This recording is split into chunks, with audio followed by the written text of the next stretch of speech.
All right, looks like we're live here. I think. Yes, I believe we are live.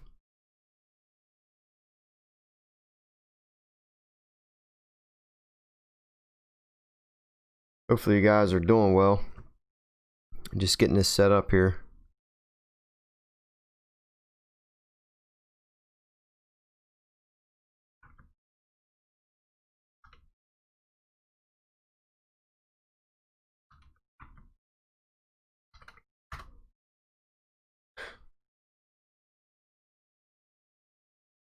All right.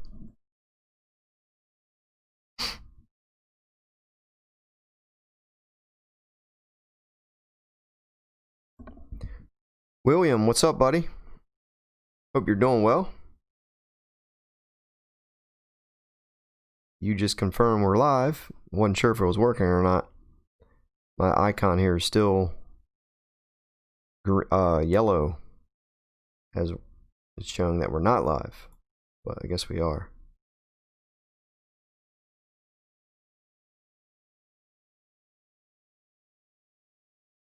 So I hope you guys had a good weekend so far.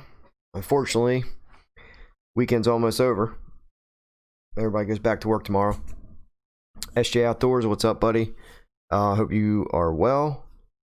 Oh, now it's showing green, so we're good. What's up, Scott? It's working. Cool.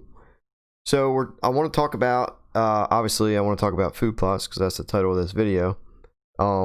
People constantly ask questions on various planting methods of food plots, different seeds to plant, different ways to do it, soil sample, don't soil sample. It literally goes round and round and round. And if you ask 10 people, you'll get 10 different answers on how to plant food plots. And that's fine because not one way is the right way. There's various ways to do it. Each way works sometimes better than others. Just because one person says something doesn't mean it can work everywhere. You have to look at your property and what kind of soil you have and all that stuff to figure out the right way for you to be able to plant it. What's up, Steve? Cameron, I've got a field that is cut for hay right now, but if I kill it off, it will wash out. And I frost seed clover in August and get a good growth before I kill the grass off so it won't wash out. Well, if you seed in August, then that wouldn't be frost seeding. Depending on the area, you could overseed, pasture wise, hayfield or whatever. You could get some growth before the end of the year. Depends if you have, if it's thin enough to where you can get good soil to seed contact. We've done it before, and like old pastures and stuff, you overseed clover into that standing grass or whatever you have there, and you can get some germination with it. Sometimes it works, sometimes it doesn't. Sometimes you can even seed into that area and then mow over top, or you can mow then seed. Either way, right before hard rain. It would be best to do it, in your case, in the winter, to where you can actually frost seed. Not to say that it wouldn't work now, but it would be better if you could actually frost seed. Done that many times before. Works great. But like I said, it just depends on how much soil to seed contact that you actually have for it to actually work. So, but good question, Cameron. So I had a question yesterday, I believe it was, where on seed, somebody wanted to know what the best type of seed was to plant. And to answer that question, I mean, you need more information to be able to answer that. But the best seed is what's best for your area. What are you trying to do? You know, are you trying to plant annuals, perennials? Over the years, recently, I've actually kind of gotten away from planting perennials. SG Outdoors, I'm letting my rye go in my one plot, not planting a spring plot. Going to turn it in and plant wheat, rye, and brassicas. I frost seeded my small clover plot. Come up good, holding strong. Very cool. Good to hear. Glad it's working out. SJ Outdoors. But seed wise, I mean, it really depends, you know, what you're trying to do. Years ago, I used to plant, you know, all the buck on the bag type seeds, and there were people that argue with you and say that that's better seed to use. Most times it's because they're working with the company and promoting it. Are there better seeds, you know, that's you know, GMO modified to work better, like a forage type seed or stuff like that? Maybe, but I mean, who really cares? You know, you have to, if you follow the steps with soil health and you plant it the proper way, I don't care what type of seed you use, your seed or your growth, your plant is only as good as the soil and your planting methods. You can buy a $50 bag of clover, you know, because it has a buck on it, or I can go to the store and plant a $20 bag of clover with no buck on it, and I guarantee you I get the same results, because you have to follow the proper steps.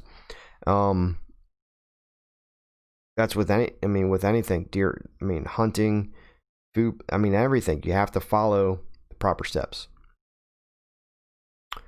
Do you prefer to drill, Scott, do you prefer to drill soybeans or broadcast them? Here's the thing with that, with drilling and broadcasting. For production ag, then yeah, you drill soybeans. For deer food plots, you do not drill soybeans, because if you're row cropping with soybeans, okay, you're putting the soybeans, drilling them, if you're doing it in rows, then you're losing 50% of your tonnage because you just planted in rows. So the spots in between the rows are bare soil, and you're losing out on tonnage. It makes no sense. So I don't know why I did that. So if you're planting in rows for deer hunting for food plots, it literally makes no sense.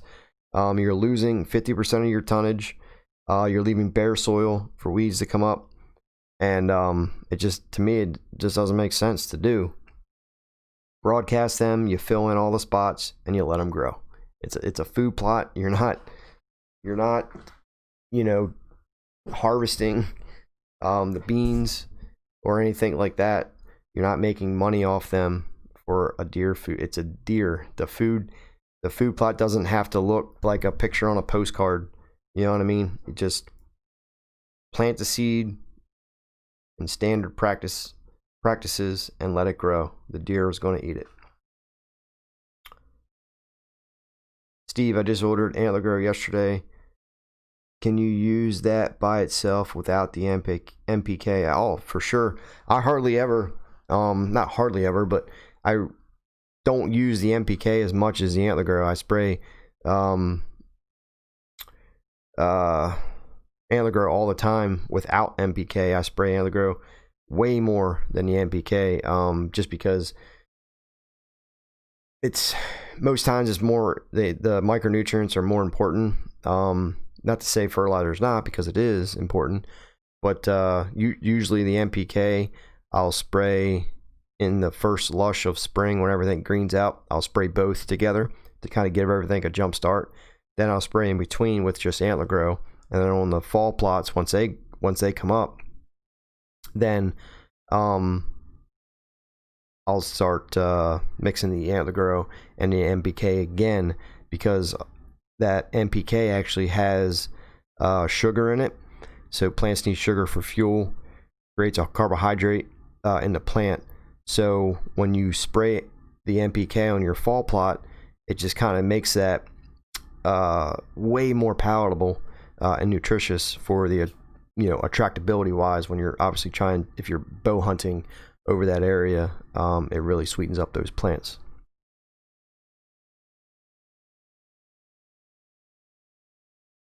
Steve Porter, SJ, thanks bud, but I meant not using the NPK.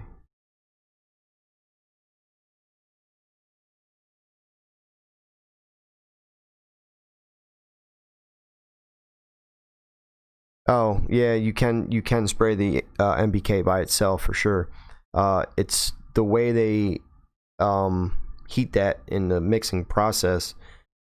When you actually spray the NPK, Farmer's Touch NPK, it doesn't wash off like your standard foiler fertilizer when you spray another brand or something. A lot of times the way it's mixed and made, I don't make it myself, but from what I understand and what I'm told is it can't wash off because of the mixing process that they put it through, the heated process that they put it through. It can't wash off. Same with the NPK doesn't have the sticker and surfactant in it, but it still can't be washed off. It's not going to be like the Antler Grow that already has the sticker in it. The sticker, I mean, it can rain minutes later and it can't. It's stuck there for good. And then when you mix those two together, it's just mind blowing on what it does.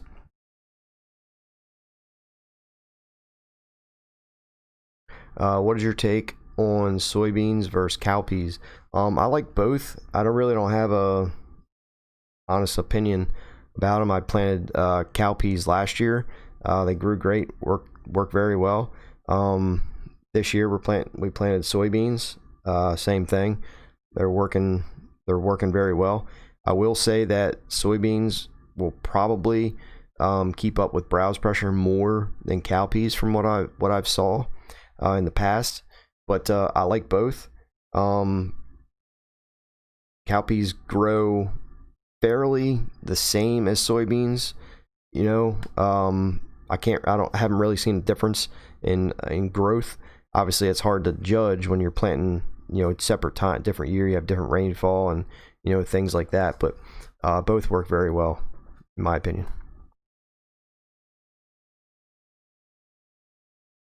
The beans that we planted this year was actually we planted Hutchinson soybeans. They're a non-GMO, non-Roundup soybean. Very good soybean to plant. They planted, I don't know, dozens and dozens and dozens of acres in Kentucky with them. So that's why we're planting them this year. But they work very well. So with the buck on the bag seed, like I started saying earlier, you can use the same, guys. I mean, the seed is only as good as the soil. There's obviously variances with all kinds of things, different this, different that, different this, different that. But if you have your soil correct and you prep the soil, you have good soil seed contact, you get rain, you're not going to see a difference. I mean, you have to. There's no magic seed that's going to give you good results. Your results are in your preparation of the soil. So that's that part of it. The second part is these questions that came in the past few days, some emails and things like that. So which was lime. What lime do I use? Can I use powdered lime? Can I use pelletized lime? You can use all lime. There's no really bad time to lime. You can pretty much lime at any time you want. I mean, you can lime in the snow. We've done that before too. And actually in the snow, it's very easy to see where you spread the lime. So, but powdered lime or pelletized lime. And one of the questions was, can you use more? Or do you have to use less pelletized compared to powdered? And the answer is no. Lime is lime. There's a lot of people that think if you use pelletized lime, you can cut your ratio back to half. I've even seen people say 3/4 you can cut it back on compared to powder lime. That's completely false. You need, if it's 1 ton of lime, you need 1 ton of lime, whether it's powdered or pelletized lime. There's zero difference. The only difference is pelletized lime is easier to spread. It gives the user a way to spread it through a regular traditional spreader. Powdered lime, you need a special spreader to do it, unless you want to do it by hand, which is your choice. But there's no difference. Lime is lime. 1 ton of lime to 1 ton of lime. That's all it is. It's easier to spread. So hopefully that answers that question. What's good to put in a fall kill plot? I mean, how big is the plot? You know, what are you trying to do? Do you want an annual, perennial? Without knowing anything, I mean, if the plot, I base it off on how big the plot is. If the plot is very small, then you want a wheat, oats, and rye type setup. More wheat than anything, because it's easier, or it can keep up with the browse pressure. Because a lot of food plots fail, especially the really small ones, is a lot of people will just plant brassicas, and I've talked about this a lot. People just plant brassicas, and when a deer takes a bite of that brassica, it doesn't grow back. So if you have a bunch of plants in there that when they get when the deer eat them and they're not growing back, then halfway through the season you're left with bare soil and no plants. So you have to plant according to your area, how big the plot is, how many deer that you may potentially have, how many deer you may attract. You just have to know the area. But I judge it by how big the plot is. Take a general survey of the area, and what to plant. My favorite is just wheat, winter wheat, oats, a little bit of rye maybe. Some people like planting rye. I prefer wheat. Doesn't really matter. Oats are good, but oats pretty much die after the first frost. So they're very palatable early season before the frost. They're very, very palatable to deer. The sugar content in them, they're very tender to them, but as soon as you get that frost, they're pretty much gone. So then you have to look at what's next. Well, winter wheat. Then you could throw in a little bit of brassicas, a little bit of brassicas in there. You could plant a little bit of clover. I like planting mixing clover in there, like the wheat oats. There's some clover in there, because in the spring that wheat and clover is the first thing that greens up. Wheat before the clover, but it's the very first thing that greens up in the spring. Therefore, you have less time of bare soil. You always have something in there that's growing. Yeah, it's going to go dormant through the winter, but you get those warm days, and that wheat will kind of green up a little bit and start to take off again. And it'd be good for turkey hunting, because that'll be the first thing that's green during that time of year. So that's by far my favorite, is a little bit of wheat, a little bit of oats, a little bit of brassicas. Have that mixture. Each plant becomes palatable at different times of the year. So just because they're not eating, say, the wheat now, doesn't mean that they're not going to eat it 3 weeks from now.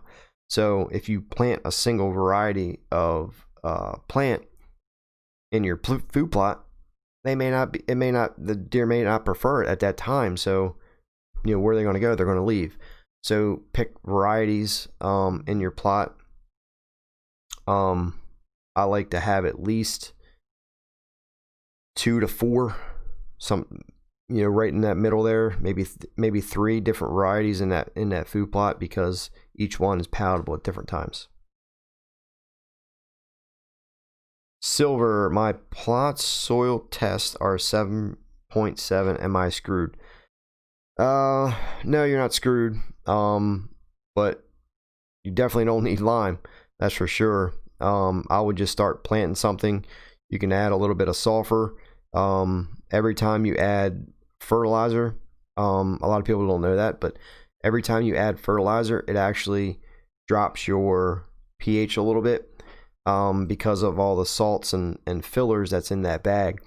So what I like to do is when I get my soil pH correct where it needs to be, at planting, I'll just throw a couple bags of lime in there because I'm fertilizing as well. So if I didn't lime, then you add the fertilizer, then you come back next year and your soil pH is down. It doesn't, I mean, obviously it means something. You know, your soil may not be able to hold it. Your CEC is low. You have no organic matter. Your pH is going to drop, but it also drops with fertilizer. So if you get it to where you want it to be, throw a couple bags of lime at it at planting. Not only does it sweeten up that plant a lot when you're planting at planting time, but it also helps maintain that pH, because every time you add fertilizer, the pH drops a little bit because of the salts and fillers in the fertilizer. So it's a weird thing, you know. You think you're doing good, you know, and then you add fertilizer and then you plant, and all of a sudden your pH is low again. It's like, what the heck's going on? Just maintain that with a couple bags of lime, pelletized lime, or whatever you want. It'll help maintain your pH once you get it there. Cameron, I meant to say broadcast seed, not frost seed. Yeah, that's fine. You can do the same. You can do the same thing. We did that earlier in the year. You can broadcast into a standing area. The key with that is to use more seed than you think you need, because not all that seed is going to germinate, and especially depending on your soil to seed contact. So if that's very poor, then you're going to have, you know, poor results. But if you use more seed, hope for a heavy rain, you'll get something. It's not going to be the best, but the best time to do that would be, as I mentioned, in the winter when you frost seed.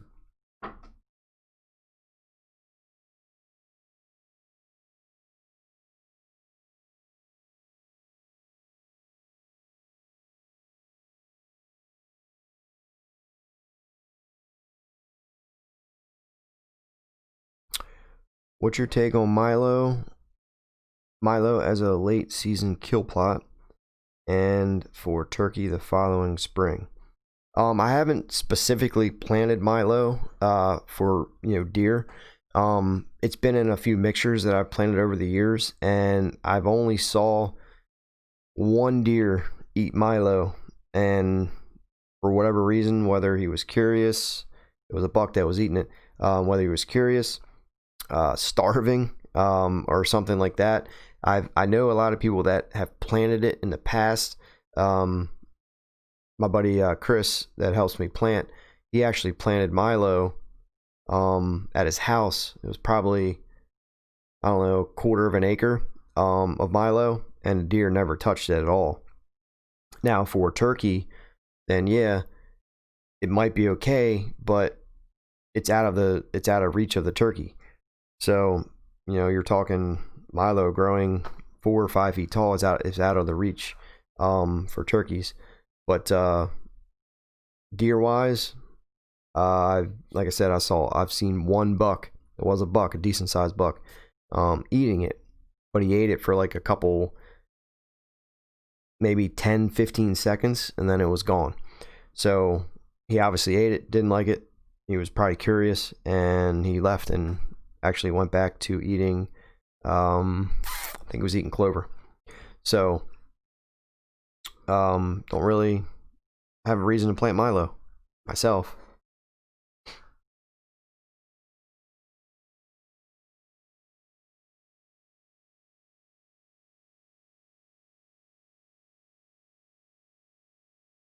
Let's see. The next thing I wanted to talk about, question-wise, that we had was fertilizer.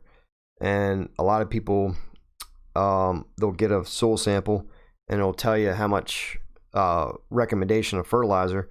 And I think it was I can't remember what company it was that did the soil sample. It might have been Whitetail Institute, but somebody had got a soil sample done from Whitetail Institute, and it said like 300 pounds of triple 19 or triple 20. I can't remember. I think it was triple 19. The problem is that he couldn't find triple 19, and I said, well, triple 19 is pretty common in most areas. That's why they list, when you get a soil sample, it'll list, the most common ratios that you should be able to buy at your local ag store or feed shop. And triple 19 is pretty common, just like triple 13, triple 10, 5 20 20, 20 20. I mean, all that is pretty common stuff. And if you can't find triple 19, might as well just say it's triple 20. Compare triple 20 to triple 10. If you can't get triple 19, then you have to use whatever is equivalent. You could use triple 10, but then you would have to use double the amount of triple 10 to get the same amount of poundage that's required, because fertilizer goes by percentages. So if you need 6 bags of triple 19, then you'd have to do like 10 or 12 bags of triple 10 to get the same amount. You have to do the math, percentage wise, to see what's actually in there. But that it's pretty common to find those ratios, triple 19. I mean, I don't think I've ever been to a store, feed shop, ag store, that doesn't have triple 19. A lot of times too is if you want micronutrients in your food plots with your fertilizer granular wise, it's weird though, but because you can't find micronutrients in a triple 19, a triple 20 or whatever. They don't have it in there. I don't know why, but they do have the micronutrients in like a triple 10 and a triple 13. I've seen it in both of those. So a lot of times when I plant my food plot, say I need 250 pounds of triple 19 in my food plot, according to the soil sample, I'll actually take a couple bags of that triple 10 or triple 13 with the micronutrients. I'll go to my feed store and say, hey, I need the triple 13 with micros, and they know exactly what it is. They bring it out, and it has all your micronutrients in there. And that's very beneficial to get your plot going, not only for the health of the plant, but the health of the deer when they go to eat it. So I actually, I might take like 2 or 3 bags. It's not going to make a major difference in the soil because it's in very small amounts, but it does help a little bit. And when you're trying to create a food plot and make it, attractive, anything better than your neighbors, to where it's the most palatable food source in the area, every little bit helps. Every inch that you can take with something, it all helps, and it adds up a lot.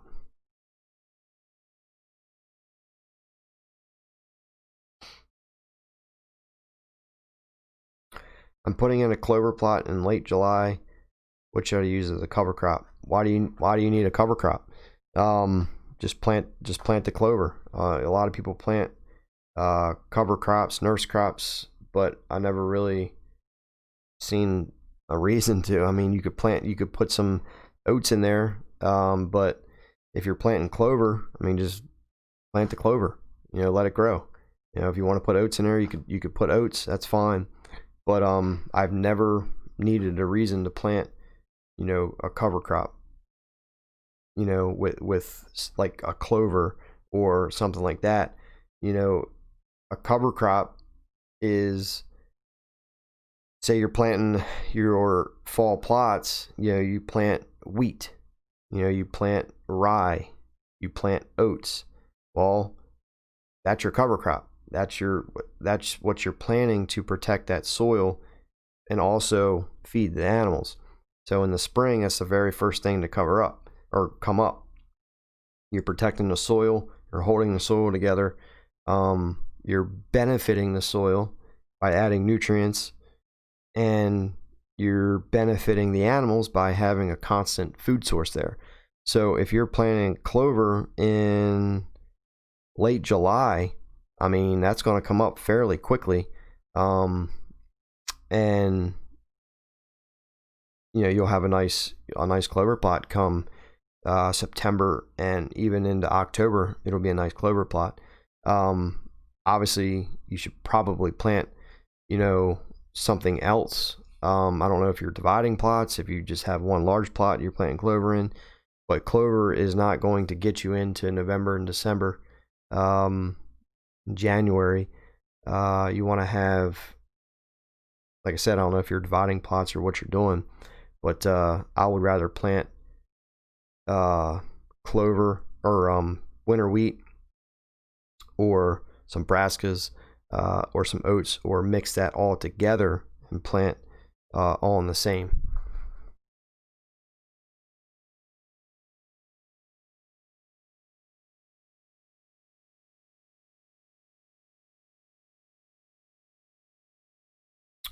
Let's see.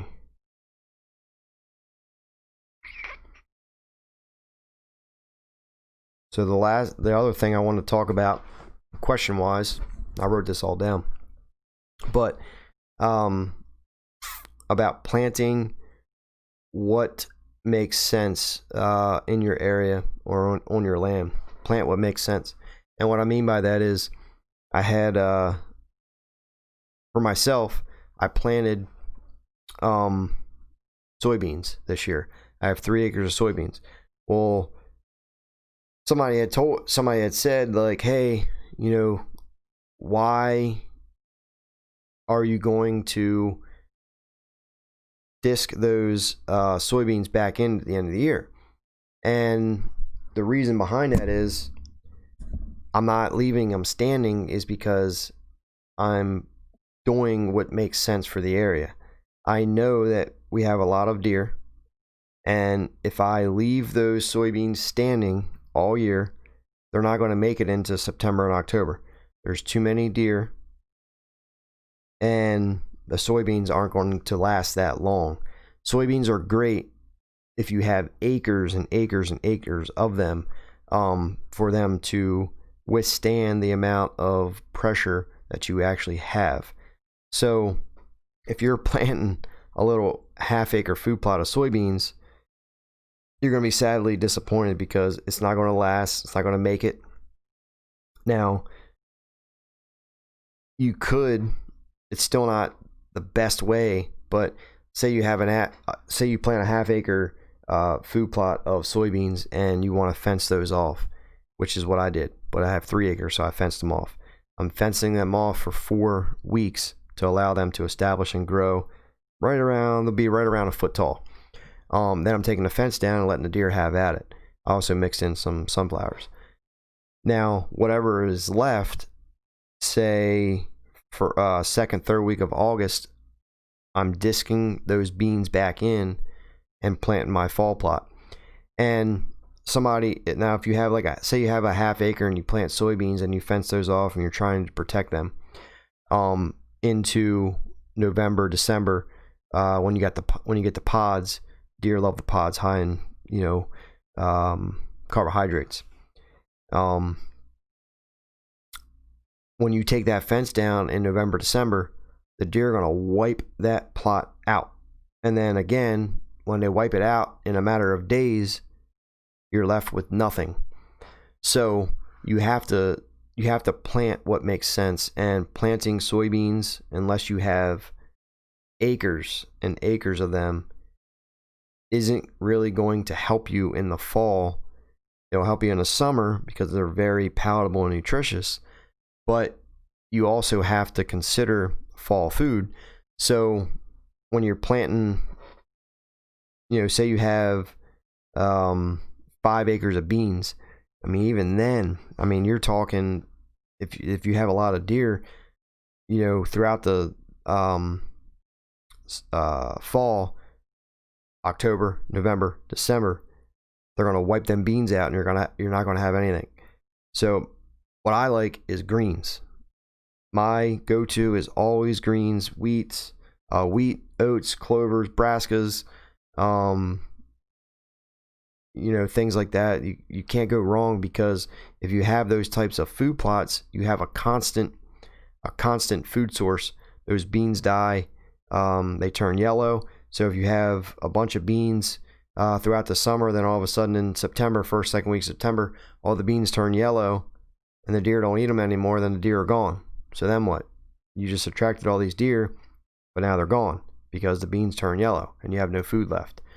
So if you're in, say, Kentucky, where the season starts very first week of September and the beans are still green, then yeah, you could have a week or two, maybe even 3, to where you could bow hunt over those beans. But again, they're not going to last you all season, so you have to have a green base to that. So in my case, I have 3 acres of standing beans. In 1 more week, we're taking that fence down, letting the deer have at them. We're coming back in second, third week of August, and we're going to disc those beans up. We're going to plant our fall food, which is going to be a section of some brassicas, and then with some winter wheat mixed in. The rest of the food plots are going to be wheat and some clover and some oats. That way we have the brassicas to hunt over, maybe, but they're going to be very palatable. Then we got the other, wheat, oats, and clover is going to be for just a long lasting food source throughout this September, October, November, December, January. It's going to go dormant January, February. You get those warm days in end of February, early March. That winter wheat, clover greens up. You have a food source leading into spring. Therefore, you have no bare soil. You always have something in the ground. Not only does it help the soil, good for wildlife, you always have something there green and growing. So hopefully you guys enjoyed. I hope you had a great weekend. Hopefully this answers some questions, or some, like I said, I wrote this stuff down that people had questions. You guys had questions over with emails and, Instagram. A lot of people ask me questions on Instagram that they don't comment on YouTube videos. For some reason, they want to comment on YouTube, and that's perfectly fine. So I wrote those questions down. Hopefully I answered them. Hopefully you guys have a great week, and we'll see you on the next one. Later, guys.